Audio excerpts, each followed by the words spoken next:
TikTok's Chinese parent company ByteDance says it has finalized a move to avoid a ban in the U.S. The deal will create a new majority American-owned joint venture aimed at protecting U.S. user data. It's a major step after years of scrutiny by President Donald Trump, who in 2020 unsuccessfully tried to ban the app over national security concerns.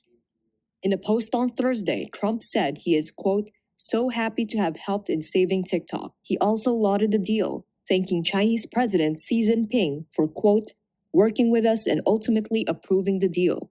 The TikTok USDS joint venture will be responsible for securing U.S. data and apps and TikTok's recommendation algorithm. Under the agreement, American and global investors will own 80.1% of the venture, while ByteDance keeps the rest. Tech giant Oracle private equity group Silver Lake and Abu Dhabi-based MGX will serve as managing investors, each holding 15%.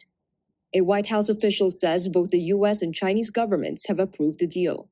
The venture will retain and secure TikTok's algorithm using only U.S. data, which will be secured on Oracle's cloud system. Reuters sources said last year that ByteDance would still own TikTok's U.S. operations, but that control of data, content, and algorithms would shift to the new venture. Is TikTok now really secure? First, does ownership mean total control? Not always. TikTok's core technology and algorithms are still developed by ByteDance, a China-based company. Even though the joint venture will be responsible for securing TikTok's recommendation algorithm, the developer could still act maliciously.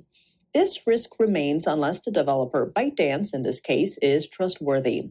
Notably, data can be stored in the U.S., but engineers in China may still have indirect access through software updates or maintenance.